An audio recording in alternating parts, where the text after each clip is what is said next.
Chapter 6, Part 2. Okay, well, if you guys are still listening and you don't hate me yet for my opinions, then maybe you will after this. Especially if you're in the addiction treatment industry. I'm probably going to get canceled by doing all this, but I don't care. Anyway, medication-assisted treatment, MAT, the new silver bullet. This is what's going to solve the problem. This is the government and Big Pharma coming up with the solution to the problem that's being sold as the miracle drug. So what is medication-assisted treatment?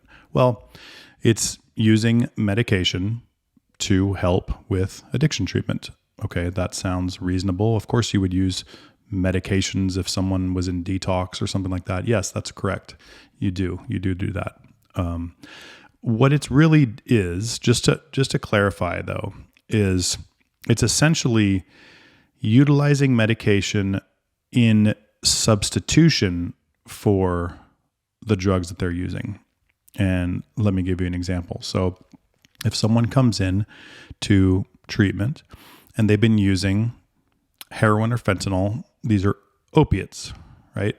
So these are opiates and they come into treatment, and the theory is that we are going to use modern drugs, modern medications to help with this addiction issue. Okay, so what did they give them? Well, they get them through the detox with whatever meds they need to use to get them through a detox. We do that at Elevate as well. That's what you do. You need to make sure they safely detox. However, what they do is they put them on usually a drug like Suboxone. So what is Suboxone? Okay, well, Suboxone is a synthetic opiate. So what they're doing is they're giving you an opiate to get you off opiates. And you may think that sounds crazy, but the theory is that because you have this stuff in your system, you're not going to go into withdrawals. You're not going to have these deep cravings. You're not going to, you don't want to go steal a car to get drugs because you're basically being satiated. So first, if you can't wrap your head around this, imagine something like this. Since most people are familiar with alcohol, let's say you have an alcoholic and they come into your program and you get them off the alcohol medically, and then you give them a little bit of alcohol every day. So let's just say you just give them a little sip of something so that their brain is not craving the alcohol because they're getting a little bit of it. So it's just a little bit of it to make them take the edge off. You understand? So, it would be like somebody taking a sip of alcohol every hour just to kind of keep it in their bloodstream and make sure that they're not going to go through all those difficult cravings and withdrawal symptoms and all these kinds of things because they've got a little bit of it in it. And I can see the theory of it. I really can. Let's say somebody you got him off the heroin or the fentanyl, and you got them in treatment and you're trying to get them to address their issues, and they're just bouncing off the walls. They're sober, but they're like freaking out. They're miserable. They can't sleep. They're sweating. They're just like, they have all these post-acute withdrawal symptoms, which can last for a long time, weeks. And you say, well, okay, I'd rather have this guy just be able to sit in a chair and be able to sleep and be able to just relax for a minute in their own skin. So we're going to give them this so that they can do that. So I get that. I understand.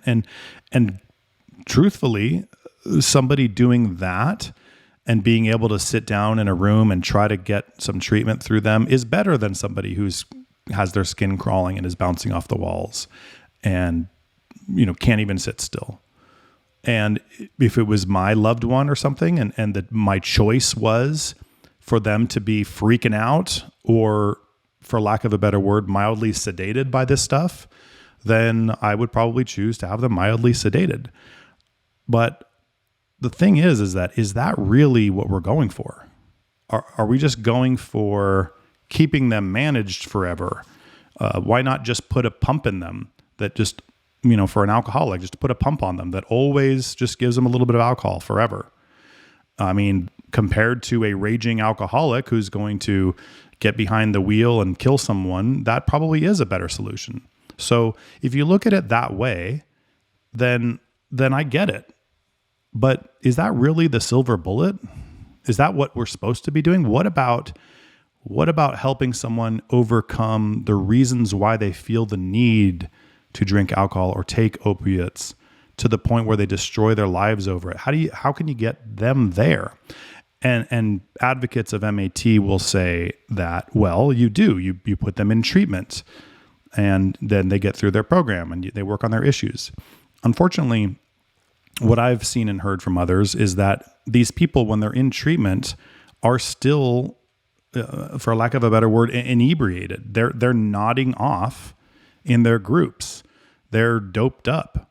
They're just substituting one thing for another. And look, I'll tell you how it is. There's a postal service delivery person who delivers my mail. And we were chatting and she said, "Oh, you wrote a book. What's it about?" And I said, "It's about addiction and this and that." She said, "Oh, wow. Is it like those people that just substitute one drug for another?" I said, "Well, what are you talking about?" Knowing very well what she was talking about. But I asked her.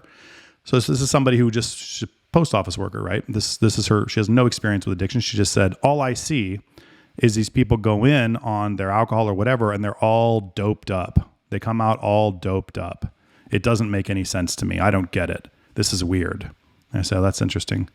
Well, I think they're trying to substitute. I don't really defend them, but I say the theory is you try to substitute one thing for another. And they say, "Well, that doesn't make any sense," is what I hear. So I think generally for people, it doesn't make much sense if they're nodding off, if they've given so much that they're not able to think clearly.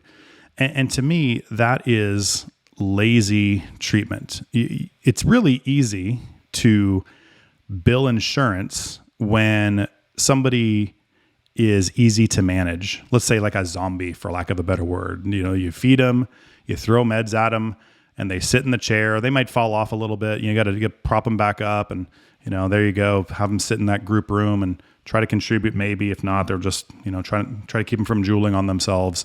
But hey, you can bill for that day of treatment because they were there in that chair.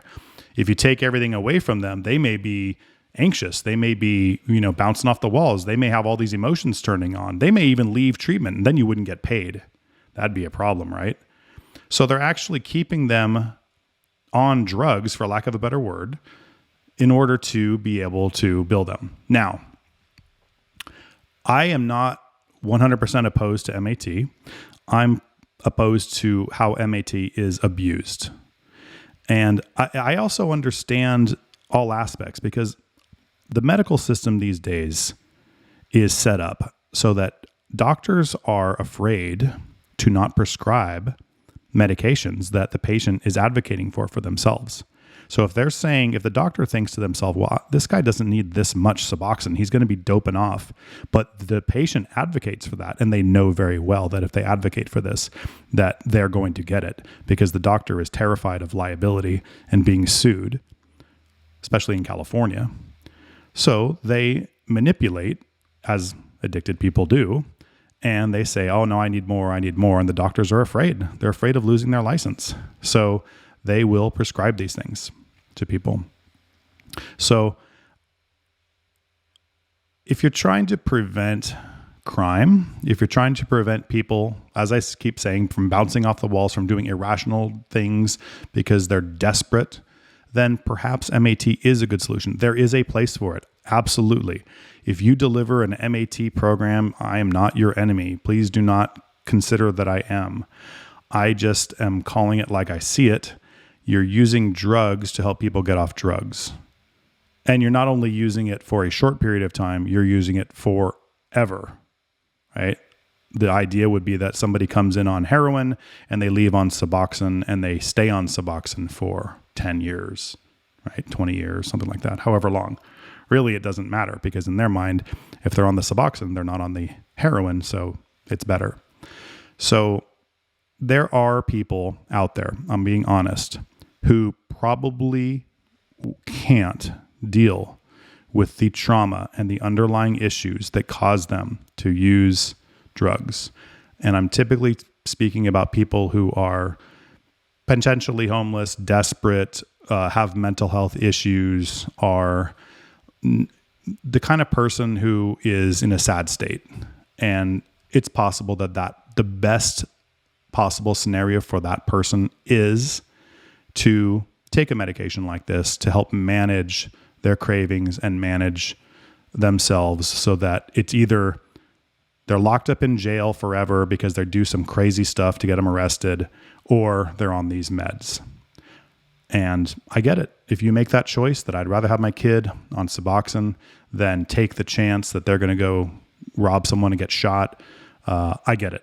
I don't judge you for wanting to choose that. I just think that my standards are higher, and I think that we should try to, as much as possible, within reason, without being stupid and crazy about it, try to dig down and address these issues that cause people to feel out of control and addicted in the first place. That's my preference. And if I fail with somebody and after a few attempts, they still just can't get it together, if they say, listen, Dan, I just want to live a quote unquote normal life, and I don't care if I have to take something for the rest of my life, then who am I to judge that, right? I'm not going to judge them for that. I will say that there is, to me, an inherent conflict of interest when you talk about the government and Big Pharma, because they're basically swapping one drug for another and hoping that these people stay on these drugs forever, which is profitable to them. And when you have something like that going on, and they're influencing the government to pass these bills that MAT is the next best thing out there, it's innovative, it's whatever. No, it's giving one drug for another. So that's the kind of like thing that I don't like, because it feels like it's disingenuous to the citizens. You're selling one thing, but it's really another. You're just giving them a little bit of the drug every day. You're not really curing anything. You're not really addressing the issues. So that's my attitude about MAT. Again, if you deliver MAT and you do it in a responsible way, I don't have any issue with that. It's just not how I choose to treat people with addiction issues.